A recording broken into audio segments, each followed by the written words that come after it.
Acorde e fique bem informado. Jornal da Mix. Estamos de volta com o Jornal da Mix. Hoje, nosso convidado, são 7h31. O nosso convidado hoje é o vereador Léo Souza, do Republicanos. O parlamentar alertou para o uso de ônibus velho na licitação do transporte coletivo em Natal. Vereador Léo Souza está aqui com a gente. Bom dia, vereador. Bom dia, Diógenes. Bom dia, ouvintes aqui da Rádio Mix.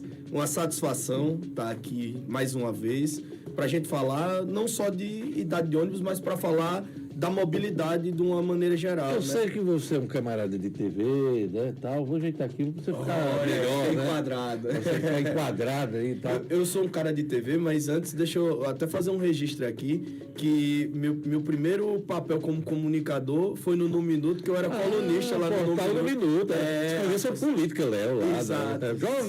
Jovem observador da política local. Né? Ali já estava gestando ali o futuro político. Rapaz, não sei, mas foi uma experiência muito exitosa. Bacana. E de muito aprendizado. E eu agradeço demais a oportunidade aqui do jornalista generoso. É isso aí. Que me ajudou na época. Vamos lá, vereador Léo Souza, por que você fez esse alerta? Essa licitação do transporte coletivo vai sair? Diógenes, a licitação ela já começou, né? Quando você fala que a prefeitura fez todas as etapas que eu julgo correto para que o processo aconteça, a licitação já começou. Primeiro, a prefeitura contratou a Agência Nacional do Transporte, a ANTP, como uma forma de criar a minuta do edital. Depois, quando tem a pré-minuta, ela aciona o Tribunal de Contas para mostrar, olha isso aqui. Estamos corretos, estamos no caminho certo, estamos atendendo às expectativas. Quais as observações? Pega essas observações, devolve para esse estudo e está na iminência de publicar, então eu acho que a licitação ela já começou. Mas a pergunta é pertinente porque já tivemos aí certames que deram vazios, né? Como é que dá o nome? Tem um nomezinho. Deu deserto.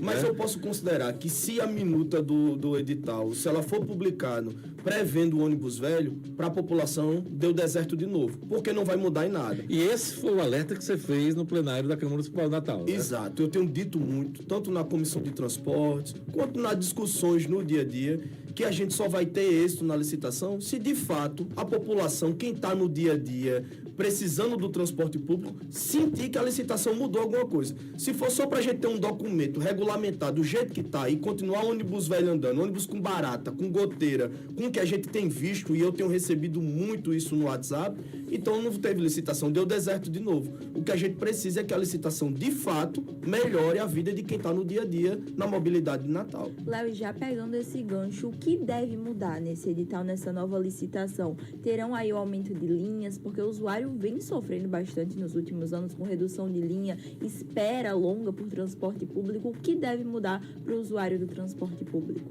A gente fez uma audiência pública, foi a última audiência feita lá na Comissão de Transportes. A gente recebeu a secretária Jódia e vários representantes do setor, e Jódia nos apresentou lá um estudo do que já está certo, que vai ser publicado na minuta desse edital. Primeiro, é a incidência de ônibus. Eu estou falando aqui de qualidade de ônibus, mas quando eu entro dentro dos ônibus para ouvir a população, a maior reclamação, acreditem, é a incidência. O ônibus, se você perder um ônibus, você demora até 2 horas, 3 horas para poder... É mesmo?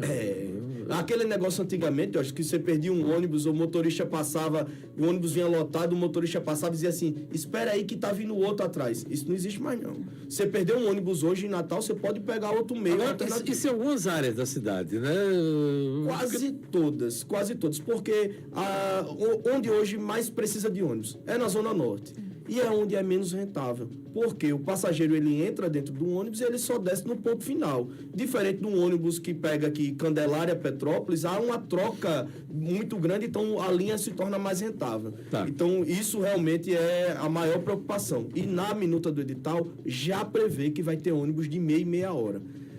Meia hora é o ideal, não, mas já é uma vitória muito grande. Você saber que meia hora depois vai ter outro ônibus, você não vai ter que perder o seu dia, porque você perdeu a linha de ônibus, isso já é muito bom, principalmente para a Zona Norte. Isso no papel, né? Mas será que vai, na prática, o que vai garantir? A minha pergunta, desculpa, Léo, é justamente essa, eu quero pegar um gancho de hoje, falou. De verdade mesmo, você acredita que isso acontece? Rapaz, vai ter que acontecer porque existe agora umas ferramentas que antigamente não tinha e agora a minuta do edital já prevê, que é a geolocalização. Hoje você tem como saber GPS. a tempo e a hora aonde o ônibus está. Isso não é um negócio que vai ser novidade, não. Quem faz uso do transporte já tem através do aplicativo. Certo. Hoje você consegue acompanhar onde o ônibus está. E agora com a central da bilhetagem, que além de tudo, você vai ter como saber quantas pessoas estão dentro do ônibus, quem pagou, quantos são gratuidade. Você vai acompanhar a tempo e a hora quantos passageiros estão dentro daquele ônibus ali se locomovendo. Isso vai ser uma coisa que todo mundo vai ter acesso. Então você vai ter como acompanhar, inclusive com o contrato, né, da licitação, você vai poder notificar a empresa se ela não cumprir isso aí. Se você olhar nos últimos anos, eu acredito que deve fazer uns 5, 6, 7 anos, eu não lembro a data exata, mas nós tivemos uma época, que vocês vão lembrar disso, que nós tínhamos 50 milhões de reais em multas dos ônibus. Os caras nunca pagaram. 50 Meu milhões. amigo, tá lembrado da história, não tá? Tô lembrado. Ficou por isso E mesmo, algumas pior. empresas hoje, Pedro, é bem pertinente você lembrar isso, porque algumas empresas hoje, o acordo judicial está em cima das multas. Na época, acho que o prefeito era Carlos Eduardo, Isso mesmo. e algumas empresas de ônibus simplesmente começaram a tirar as linhas que não eram rentáveis. E o prefeito não teve acordo, não. Começou a notificar as empresas. É multa, é multa, é multa. Então, para essas empresas continuarem operando hoje, existe um acordo em cima dessas multas aí. Várias delas ainda nem conseguiram concluir esse acordo, que estão aí operando no sistema através do déficit ainda que aconteceu que lá existia atrás. lá atrás. É incrível. Olha, o ouvinte Joselino Thomas, contador, está aqui. Léo Souza, meu vereador, acompanhando aqui o Jornal da Mix, sua entrevista no Jornal da Mix. Mas qual é a previsão aí do uso dos ônibus, velho? Quantos anos a gente está correndo que tipo de risco? Então, o seguinte, Deus, Explica pra gente. se a gente for olhar com base em evidências, vamos lá, mais perto aqui que a gente costuma comparar, João Pessoa. João Pessoa tem uma idade média de 4 anos, tem um tempo de uso legal para os ônibus.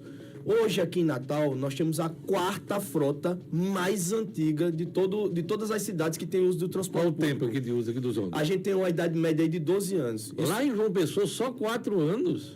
Porque lá está... Por lei? Por lei, lá está licitado. Completou 4 anos, troca o ônibus? Não, a idade média. Isso significa que a idade média, lá pode ter um ônibus com 8, mas tem mais ônibus novos do que velho. Por isso que A média tem que ser 4 anos. Exato. A nossa idade média hoje aqui é 12. Isso significa que tem ônibus com 13, 14, 15... 20.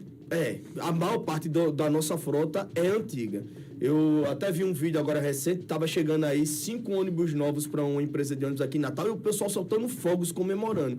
Imagine se a gente tiver uma minuta de edital que preveja uma idade média como a gente tem carro no dia a dia. Se você tem um carro com 12 anos de uso, esse carro, se você usar ele direitinho, fizer a manutenção, ele já é um carro muito antigo. Imagina um ônibus que anda lotado, aqui não tem um ônibus que não anda lotado, que anda em vias que não são adequadas, bem pavimentadas. que roda todos os dias, por muitas horas. Imagina a qualidade que está esse ônibus. E um detalhe que o Léo falou que é interessante, 4 anos a média de uma pessoa, né? 8 anos a média, 12 anos a média aqui.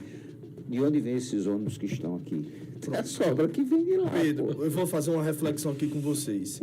Existe o que a gente conhece, que é o mercado do ônibus, que são as empresas que operam o sistema de transporte. São Paulo tem um nicho, Bahia tem outro, Maceió abriu um novo nicho com a minuta do edital de licitação lá, e aqui Natal e João Pessoa existe esse nicho que a gente conhece bem. Existe um mercado por trás disso, que são os ônibus que são comercializados. Não existe mercado para ônibus acima de 5 anos. Se você tiver uma frota, eu tenho 40 ônibus para vender e ônibus antigo, não tem como vender. Tem quem compre. Não tem quem Nem compre. pra banda de forró. Nem pra banda de forró. É muito difícil você pegar um ônibus desse aí. E aí aqui em Natal, se a gente for olhar, a última vez que teve ônibus 0 quilômetro, faz muito tempo. A última vez que anunciaram ônibus novos aqui, não eram 0 quilômetro. Eram ônibus seminovos que foram pintados e inseridos na frota e foram apresentados à população como ônibus novo. Ônibus 0 não tem. Então, assim, a gente precisa que essa minuta, ela preveja o mínimo de dignidade para as pessoas. Agora, deixa eu fazer o advogado aqui do diabo, aqui, o papel do advogado do diabo. Vamos lá, um ônibus hoje custa em média R$1 milhão, R$1 milhão e 200 mil. 700, 800 mil reais. Tá, mas do jeito que a licitação vinha sendo feita, com ar-condicionado, iceberg, Wi-Fi, bababá e por aí vai, quem é que vai investir, Léo? Qual é o empresário que vai investir 700, 800, R$1 milhão em 10 ônibus, por exemplo, para muitas e muitas vezes até o repasse da prefeitura atrasar? Exato. Isso aí, essa pergunta, ela é pertinente, eu tenho certeza que quem está ouvindo a gente está pensando nisso agora, porque quando a gente contrata a NTP, é justamente ela que faz esse cálculo. Vai dizer, vocês querem ônibus novo? Então vai ter que aumentar o subsídio. Porque a NTP ela já está fazendo o cálculo do valor da bilhetagem, de quanto é o quão rentável se torna o sistema. Está fazendo a conta, né? Exato, porque a gente tem grande chance, grande risco, isso aqui tem que ser dito, do sistema colapsar. Sim. A gente está falando de um período que já vem degradando o sistema de transporte, não é aqui em Natal, não, é no Brasil. São Paulo é o lugar que mais arrecada do país e está lá colapsado o sistema de transporte. E com um detalhe, São Paulo tem aquela história do crime organizado por trás. O Rio de Janeiro, que aí é o exemplo mais claro, lá tem metrô, tem BRT, tem tudo. Tem vários modais, né? Exato. E o Rio de Janeiro, a prefeitura teve que absorver o sistema de transporte público de lá, porque as empresas não conseguiram mais operar. E o subsídio não era suficiente. O empresário olhou e fez, opa, peraí, com tudo que vocês estão exigindo nesse contrato, eu não tenho como operar. Exatamente. Então, deixa aqui. A NTP, ela vem justamente para que a licitação ela não dê deserto, para que se torne atrativo, que a empresa tenha o carimbo ali de dizer assim, não, aqui eu posso entrar, aqui eu vou conseguir pagar a conta. Léo, e essa fiscalização se torna ainda mais necessária porque quando a gente fala em licitação do transporte, a gente está falando sobre qualidade de vida também do natalense e do cidadão. Porque muitas pessoas adquirem aí, né, ansiedade, estresse dentro do ônibus. É um problema muito sério. Durante agora esse processo de reforma da Felizardo Moura, a Ponte de Igapó, a gente viu muito morador da Zona Norte sofrendo porque os ônibus não têm ali qualidade, né? Uma janela emperrada, uma cadeira que está fora do lugar. Então, realmente faz parte da qualidade de vida do cidadão. É tão insalubre. A gente está falando de qualidade, mas a gente está vivendo algo tão insalubre, que hoje eu arrisco dizer, só usa o transporte quem não tem outro meio. E não era para ser assim. A gente hoje só... O cara que pensa em ascender socialmente, em ter uma moto e ter um carro, para não ser refém do sistema de transporte. E isso é uma coisa que é responsabilidade de todo mundo. Nós, agentes políticos, como político, tem que fazer a corresponsabilidade e as empresas também, que ao longo dos anos só pensaram em não perder o lucro, né? Não investir em qualidade e foram perdendo passageiros. São 33% a menos de passageiros. Pois é nesse ponto que eu queria chegar. Nessa licitação do transporte coletivo, existe uma preocupação com a queda dos usuários, né? Existe. E tem sido marcante ao longo, vamos dizer, dos últimos 10 anos, né, Léo? Existe a perspectiva de retorno desse público? Existe, mas só vai voltar se tiver qualidade. Né? E não é só a qualidade, que eu digo, da dignidade do transporte. Funcionar, é você não perder tempo, é chegar no trabalho tranquilo, na escola, né? Se a gente for olhar a referência no grande mundo, porque, por exemplo, nos países desenvolvidos, é mais interessante eu usar o transporte coletivo do que o transporte individual. Porque funciona. Porque ele é mais rápido, porque ele é seguro, porque eu consigo chegar com qualidade, porque se eu for pegar o meu carro ou a minha moto, eu vou chegar com menos tempo do que se eu pegar o transporte coletivo. Vai gastar mais, vai gastar com estacionamento, tem todo também vale a pena. Ele é prioridade, o transporte coletivo, quando você fala do conjunto, ele é prioridade do que o individual. Hoje aqui nós, culturalmente, nós olhamos para o transporte individual com prioridade em relação ao transporte coletivo. E eu tenho uma experiência interessante. A primeira vez que eu fui visitar meu filho em Vancouver, no Canadá, eu passei um mês lá, né? E aí eu usei muito o transporte público, ficava impressionado como as coisas funcionavam. Não tinha ônibus cheio, Pedro. Quando o ônibus estava cheio, já tinha lá, inclusive, a placa dizendo que o ônibus estava cheio. E que vinha um próximo. E eu esperava, no máximo, sem brincadeira, uns 10 minutos para que passasse um ou outro da mesma linha. E a coisa funcionava, e a história do bilhete único. Eu pegava metrô, lá tem a Zona Norte, lá é como se fosse Niterói. Você pega um barco, você ir para a Zona Norte de Vancouver. Então, era os 3 modais: metrô, o rodoviário e também o marítimo, né? A sua experiência eu tive também em Charles, na Carolina do Sul, onde meu filho mora, mesma coisa, só que eu pegava só ônibus e eu não tinha problema, cara. Eu não falo inglês, né? Nada, por nenhum. Então, meu filho dizia, pega esse ticket aqui, vai lá, pega esse ônibus, desce ali. Tudo funcionava. Tudo funcionava, né? Léo. Aqui você tinha uma dificuldade enorme para tudo. Detalhe, eu queria só pegar um gancho do que o Diógenes falou anteriormente para te perguntar o seguinte. Aonde entram os aplicativos? No caso, o colapso do transporte público, aonde é que os aplicativos entram? Os aplicativos, eles se eu entendi sua pergunta... Você sabe, o Uber e a moto também e tal. Se a gente for olhar hoje para os aplicativos, existe uma regulamentação que passou na Câmara, que eu não sabia. Eu vim descobrir isso há cerca de 2 meses, porque uma promotora falou. Lá na Câmara, se você perguntasse aos meus pares, ninguém sabia dessa regulamentação. E existe hoje um problema social.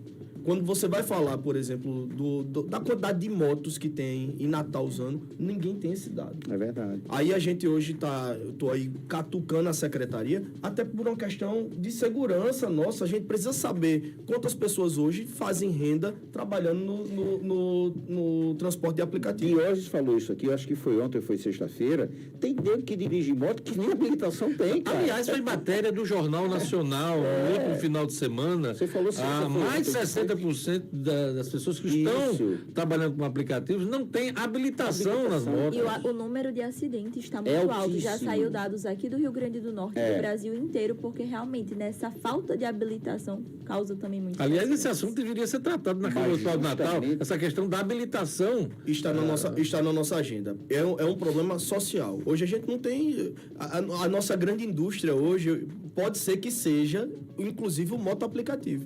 Você não deu certo, não conseguiu um emprego, está com dificuldade tudo. Você tira uma moto hoje com muita facilidade, não precisa de entrada, você financia de qualquer jeito. E se você não tiver dinheiro, nem um nome limpo para financiar, você pode alugar uma moto, pagar por semana e trabalhar com ela. Você tem aqui na Prudente Moraes 2 empresas, Léo, você passa lá, tem... Para alugar a moto ali perto da tua casa, inclusive. Pedro, mas uma coisa precisa ficar claro. A gente não está aqui para dizer assim, vamos combater... Não. Mas quando a gente tem um sistema de mobilidade que ele consegue integrar, até quem está fazendo uso da moto consegue usar com mais segurança.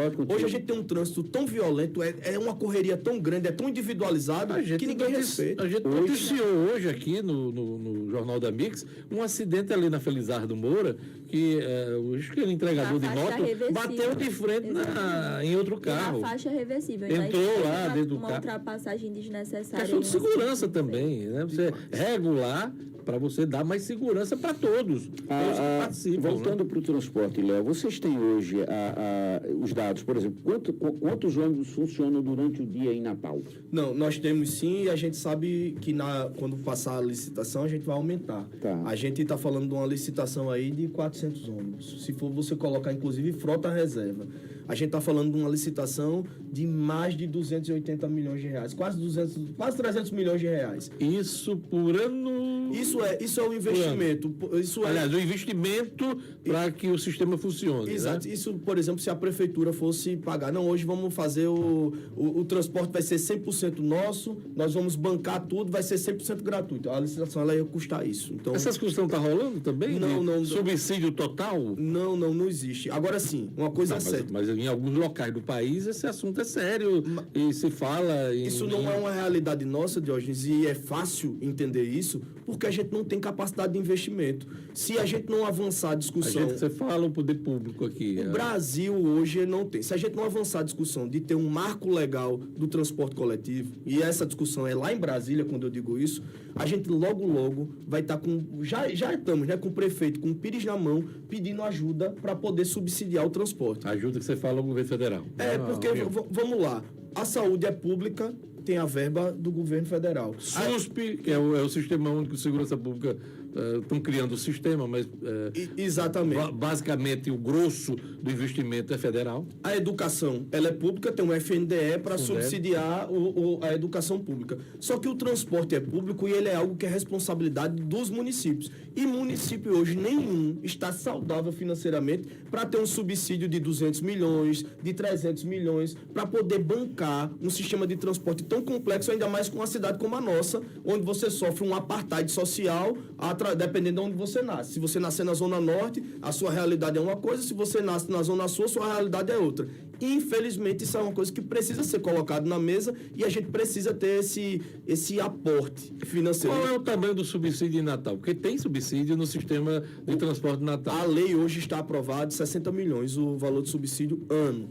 Isso dá o que em termos de percentual no tamanho da tarifa? Isso ela permite, por exemplo, que as linhas menos rentáveis, as linhas da Zona Norte, elas fiquem equilibradas. E a questão da gratuidade, que é uma grande... É um peso para o empresário, né? Mas tem que entrar na conta também, Tem né? que entrar na conta. Então, a gente precisa avançar e cobrar dos nossos deputados federais. Eu já fiz isso, já alertei Rogério Marinho, já falei com o Stevenson, estive com o Zenaide, falei com ela, eu disse, no Senado, a gente precisa da ajuda de vocês. Por outro lado, a gente também precisa que os deputados federais abracem isso e entendam que isso é um problema que não é só do prefeito, não. Isso é um problema do Brasil e eles precisam discutir isso lá para a gente ter esse marco e começar a ter esse financiamento federal. Porque aí a gente vai estar falando de outra coisa. Vamos falar de ônibus elétrico, vamos falar de formas de trazer recursos. E Diógenes, me permitam só dividir aqui com vocês. Eu estou falando do problema, mas a gente está na Câmara tentando encontrar solução também. A gente aprovou um projeto de lei agora que muita gente não conseguiu entender logo de cara, mas a gente já está vendo exemplos Brasil afora para trazer dinheiro novo para dentro do sistema de transporte. Um desses exemplos, e é o projeto da gente, é a lei de name rights, que permite que marcas comprem pontos de ônibus, paradas de ônibus. É o direito ao nome das empresas em termos de propaganda no sistema. É Exato. Isso, né? Muita gente até achou engraçado. Você está pegando um projeto que faz com os estádios e vai trazer para as paradas de ônibus. É isso mesmo. Eu acabei de ver um exemplo agora de São Paulo, que as Casas Bahias compraram lá, foi lá na Berrine, aquela estação grande lá da Berrine, agora é Estação Berrine Casas Bahia. Mas isso para a estação ou para o próprio ônibus? E como é que isso poderia funcionar aqui em Natal? Só para a gente ter uma ideia. Vou dar um exemplo. Eu vou pegar um ônibus, a gente já chama, né? Quem usa o sistema de transporte, você já usa para dizer a parada do Natal Shopping, a parada do Partage. A gente vai trazer para dentro do sistema de transporte o nome daquilo ali. E vai permitir, por exemplo, que uma marca dessa, ela construa, ela edifique, ela mantenha aquele ponto de ônibus com qualidade. Como mantém as praças hoje, em alguns casos? Eu vou dar até um exemplo legal para você, Pedro. Eu vou pegar uma linha aqui no Partage e vou descer lá na estação, lá na parada do mais querido do Frasqueirão, ali para você poder nominar aquela parada de ônibus lá da Rota do Sol. Estou dando um exemplo. E isso, a publicidade vai desde o sistema público, né, do aplicativo da prefeitura, da propaganda da prefeitura, até para o dia a dia do. A ideia é interessante. Agora, veja bem, a empresa lá contrata um período para botar o nome na parada, tal, passa 2 anos, aí depois ela deixa de pagar ou não interessa mais o patrocínio. A parada muda de nome depois, porque fica massificada ali, que parada da Riachuelo, a parada do... A graça do name rights é justamente essa, né? A gente tá ali, vai publicizar aquilo por um tempo, como a Arena das Dunas agora tem um nome que se apresenta antes da Arena das Dunas. Mas ninguém chama casa de aposta. É a Arena das Dunas. Mas né? isso é uma habilidade que a marca tem que ter. Se você for, por exemplo, para o Morumbis, como chamaram lá, o Allianz Parque, ou, por exemplo, lá a estação Berrine Casas Bahia, ali, meu amigo, a Casas Bahia vai fazer uma publicidade que depois, a habilidade de outra marca, quando for assumir aquilo ali... Vai ter dificuldade em mudar. Mas a graça é essa. A graça é essa. E o desafio para o marqueteiro e para o publicitário. E para a marca também. Beleza, então, só para encerrar, expectativa que esse edital possa sair na semana que vem, né, Léo? Nas próximas semanas. Próximas semanas. Já está agora. Essa primeira quinzena de julho, provavelmente a gente vai ter isso publicado. Já está no radar do prefeito Paulinho Freire. Com certeza. Eu estava acompanhando aí as redes sociais, eu vi que a STTU teve uma reunião com a NTP na última semana. Eu, na mesma hora, liguei, eu disse, e aí, saiu a tabela? Ele fez, está nos detalhes finais. Então, eu acredito que está na iminência da publicação da nos detalhes de Roberto Carlos, né? Aqueles detalhes detalhes ali dos cálculos. Detalhes tão pequenos de nós dois, não tá nisso aí, né? E que pode definir, detalhes que podem definir os próximos 15 anos de quem precisa do transporte aqui em Natal. Eu queria agradecer a presença aqui no nosso programa do Léo Souza, vereador de Natal, do Republicano. Obrigado, Léo, por sua presença aqui no nosso programa.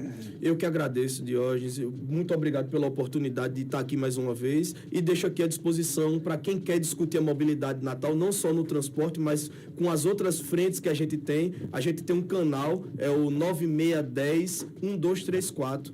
É um WhatsApp. Repita, Jornal da Mix. Repita, Jornal da Mix. 99610-1234. Estamos lá. Eu queria mandar um abraço para Romeu, para Rita e para Marília, tá certo? Muito me honra. Obrigado, Diógenes. Até amanhã, né? Com o Jornal da Mix. Até amanhã, né? obrigado, Até Léo. Um mais. abraço, Muito amigo. obrigada. E até amanhã, pessoal. Obrigado, hein? Tchau.